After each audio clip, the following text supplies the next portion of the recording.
The Nintendo Famicom, also known as the Nintendo Entertainment System, has a lot of games, you guys.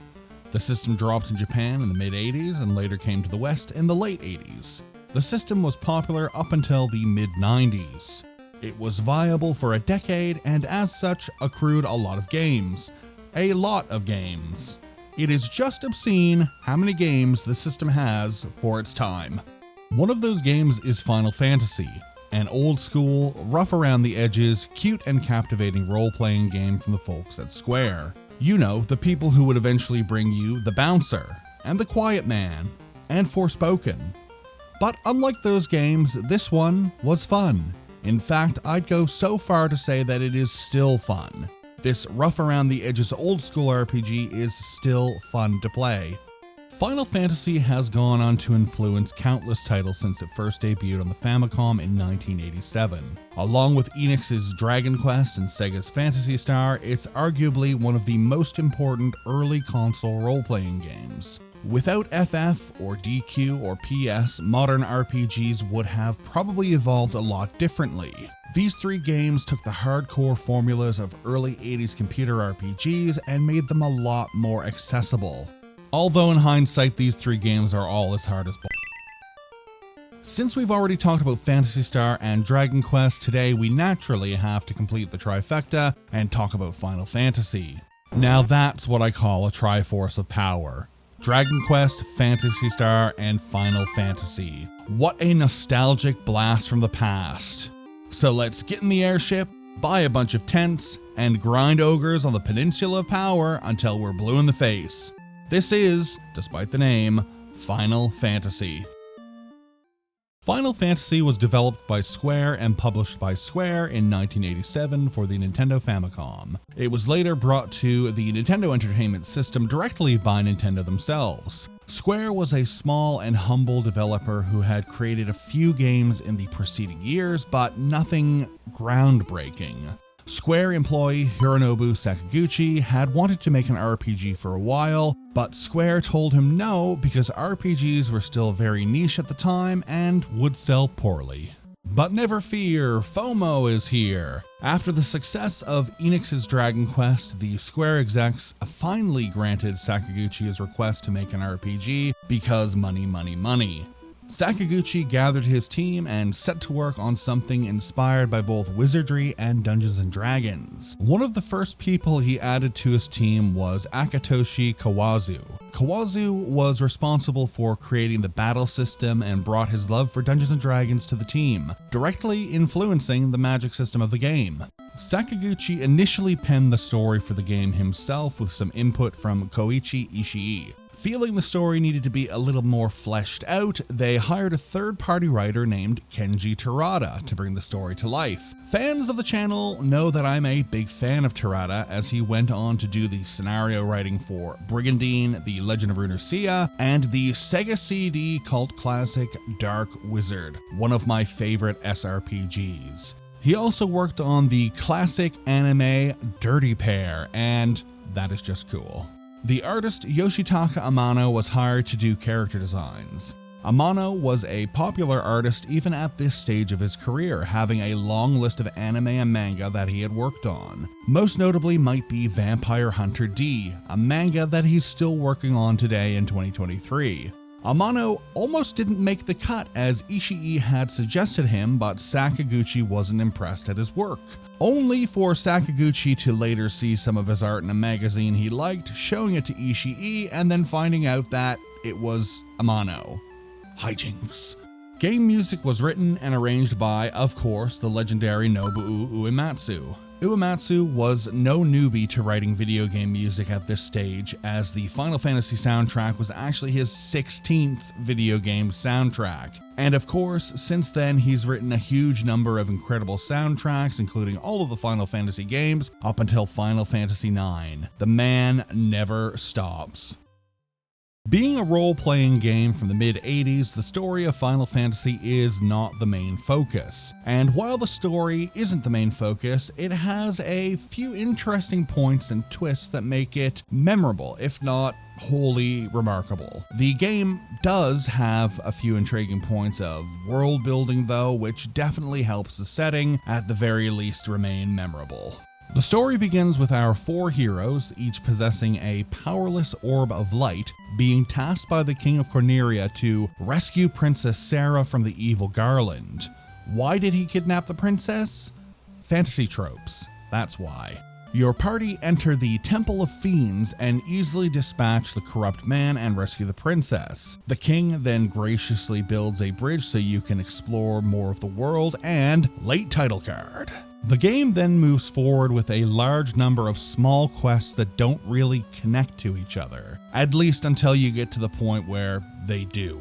You fight some pirates and liberate a town, you retrieve a stolen crown, you fight a dark elf, you get an herb from a witch so you can waken a sleeping prince, you gallivant around the countryside killing imps and wolves, you know, a whole lot of Dungeons & Dragons style quests. Eventually you decide that it's time to repower the orbs, and one by one you defeat the elemental fiends and recharge the orbs. After all four orbs are restored to their former glory, a time portal opens in the Temple of Fiends and you go back in time to fight the embodiment of chaos, which is Garland, sent back in time by the four fiends so they could go forward in time and do bad guy stuff.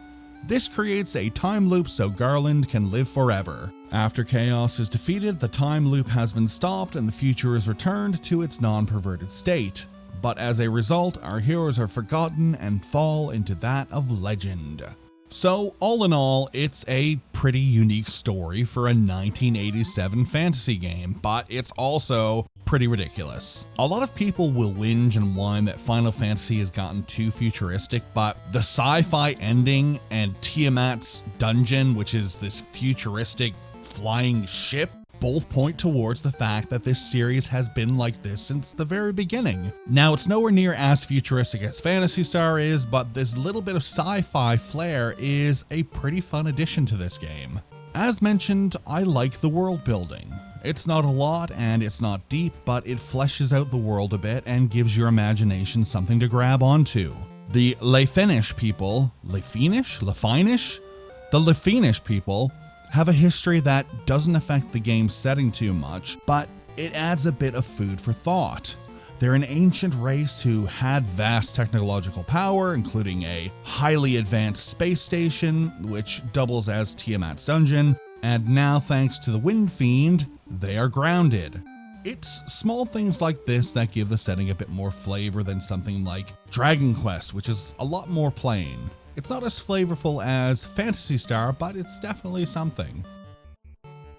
Starting a game of Final Fantasy is always a delight, as the first thing you get to do is choose your party. You get 4 warriors and they can be any mix of the 6 starting classes. You have the fighter, who is adept at using all weapons and armors, the black belt, who is exceptionally powerful if you don't equip him with any weapons, the white mage, who has a long list of healing spells, the black mage, who has a long list of attack spells, the red mage, who is a jack of all trades who can fight, cast white magic, and cast black magic, and the thief, who sucks. You can choose any combination of classes that you want. Classic D&D tropes would point towards a balanced party like a fighter, thief, white mage, and black mage. But the thief is a pretty terrible unit in this game, and the white mage is kinda not great as well. Some people prefer to have 2 fighters because of how powerful they are. The only downside to that plan is that at the end of the game, you are going to have one hell of a tank and one smaller, less viable tank who has all of the previously used hand-me-downs from the primary fighter. You can even do runs with 4 of the same class, which sounds like it might be pretty cool with 4 black belts. I have only ever completed this game once, and it was for this video, so I don't know the ins and outs of everything like Phantasy Star or Dragon Quest, which both I've played several times.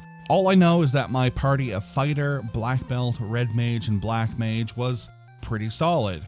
I only ran into trouble 3 or 4 times during the playthrough. My red mage didn't get the best white magic spells, but I felt like I didn't really need them. The cure spells seemed a little bit useless, to be honest, especially 1 and 2.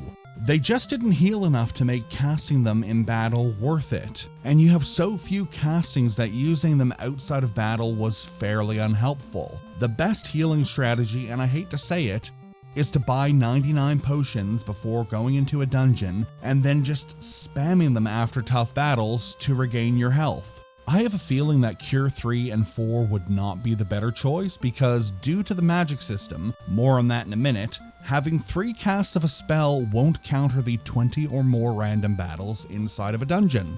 So yes, the magic system is totally messed up, at least for this type of game. It's the D&D style of spells. There are 8 levels of magic and you slowly gain slots for these spells as you level up. There's no MP. Not a single magic point in sight. This system works very well for Dungeons & Dragons because you are not going to have 20 battles in a dungeon before being able to rest and regain spells. Having just 1 or 2 casts of a higher level spell like Fireball is all you need. Something incredible to break out every now and then against super strong enemies. But the balancing in Final Fantasy isn't quite there.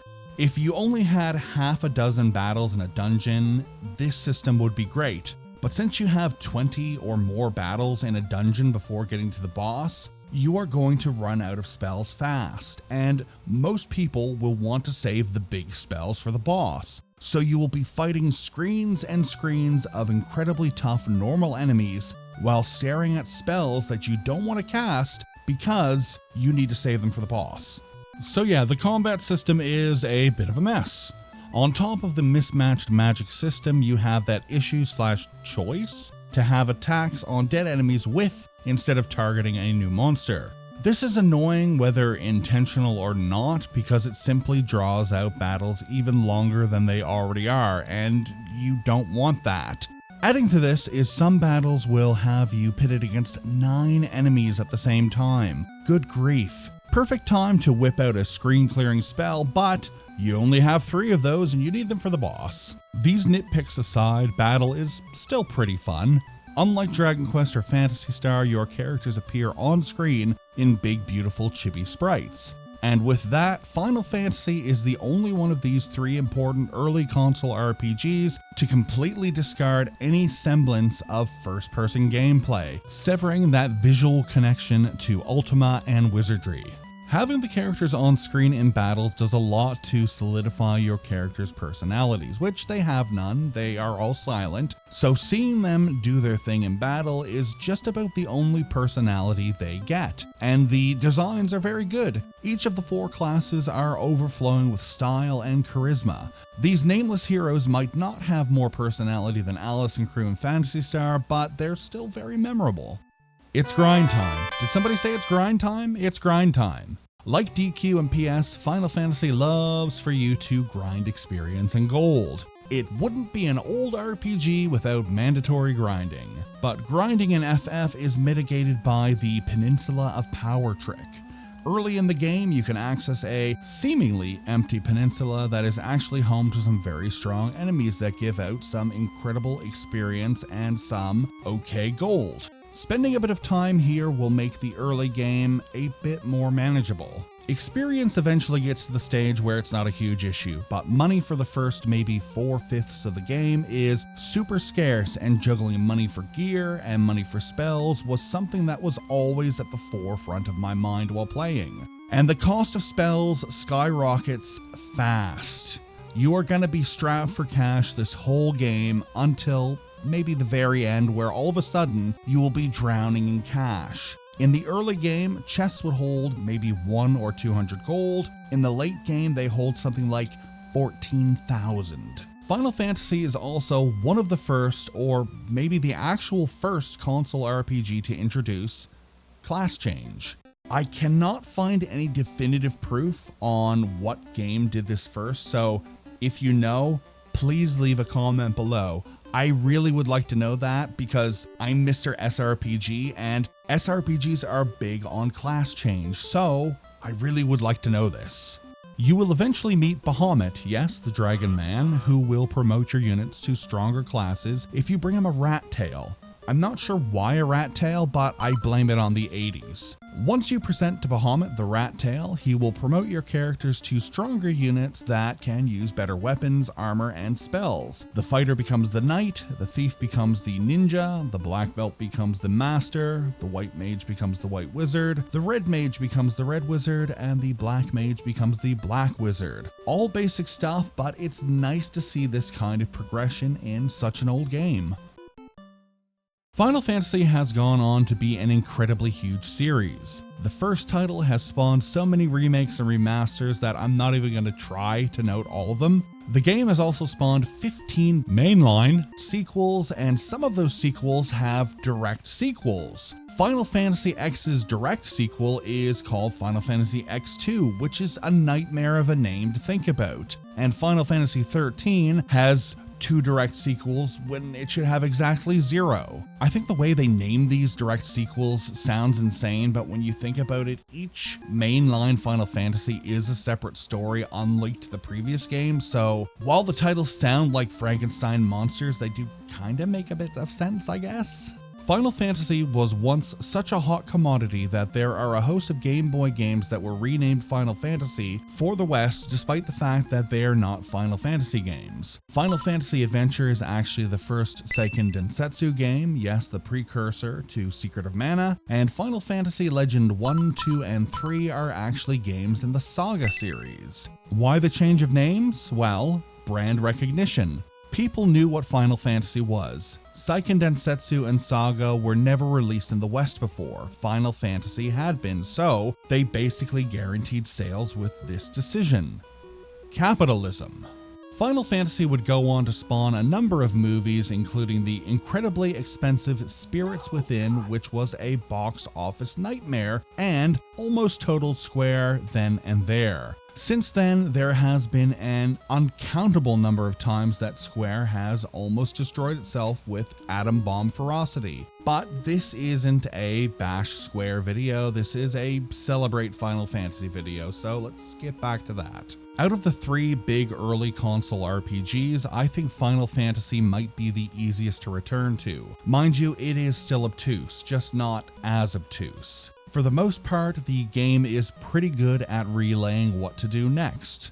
There were only a couple of times where I got lost on this playthrough. Dragon Quest's essentially one long fetch quest, so it's easy to get lost, and Phantasy Star has so much to explore that it's also easy to get lost. Final Fantasy is a lot less confusing comparatively. The Final Fantasy I formula was so solid that the next 5 games in the series only deviated slightly from this style. FF2 had weird leveling up, 3 had a job system, 4 had a bigger story, 5 had a bigger job system, and 6 had Magicite. But they all kind of look and play like Final Fantasy I. For me, it wasn't until Final Fantasy VII when the series started to really feel different from this initial style. While I think that Dragon Quest was the most important of these 3 early console RPGs, I think that Final Fantasy was the most playable. Out of these 3 early games, it feels the most complete, the most familiar. I think Phantasy Star has the better story, world, and characters, and I think Dragon Quest is a little too primitive to really stack up to PS or FF. I think that Final Fantasy realized that early vision better than Dragon Quest or Phantasy Star. RPGs have come a long way since 1986 and 87. Stories have expanded to epic tales that rival ancient sagas or novels. Gameplay has become extended with recurring systems like crafting and social links. The World Wide Web has made tiny, disparate fandoms blossom and become strong and inclusive. RPGs throughout the years have grown and matured and evolved into their own giant presence. And I have been so lucky to watch it grow. I started off as a young boy watching my cousins play Zelda 2 while dreaming of one day owning my own copy of Dragon Warrior. I'm now a 40-year-old man who was there for the first early console RPGs, the early mid-90s SRPG boom, the mid-90s golden age of Super Nintendo RPGs, the rise of Final Fantasy VII bringing RPGs to the center stage, the proliferation during the PS2 era, the lull in the PS3 era, the era of proto-MMOs, the world-changing event that was World of Warcraft, the meteoric rise of Persona, and so much more. The original Phantasy Star gracefully finished with Phantasy Star 4 in the 90s. It lives on as Phantasy Star Online, something almost completely divorced from those original games. Dragon Quest is still around and is still very much Dragon Quest. And Final Fantasy is here doing all kinds of things. Final Fantasy XIV is now arguably more popular than World of Warcraft, the pixel remasters show love for the original games is still strong, and Final Fantasy XVI is definitely something that exists. These three games have spawned huge series that have gone off in very different directions, but their legacy is still strong. They're still here. These games have been here for almost 40 years. That is a long time. That is legendary. That is a legacy. These three games are old and imperfect, but despite their flaws, they're some of my favorite games. Holy cow, another video done. Put it in a box, slap a ribbon on it, it is done. I had a lot of fun with this one. It was great to finally finish this game after so many years. I played so much Final Fantasy when I was a kid, but I never got around to finishing it. Thankfully, I had a real good reason to finish it this time. You guys. I really do hope you enjoyed the video. Please, what are your thoughts on the OG Final Fantasy? Or these three early console RPGs as a whole? I'd love to hear from you. Just leave a comment below. If you want to support the channel, feel free to do one, some, all, or none of the following. Like, share, subscribe, ring the bell, join our Discord, join our Patreon, send a super thanks, buy a shirt, buy some music, ponder existence, stare into the orb of proliferation, praise the dawning of knowledge, embrace the emergence of your astral being, span the bridge of eternity, glide across the golden waves of time, emerge in the valley of retrogenesis, and listen to a bit of Hall & Oates' seminal banger-filled H2O album, It's Hell of Great. And that's all from me. Thank you so much for watching. I've been Richard for RPG Fortress. See you soon, and don't forget to hug a cat. Goodbye.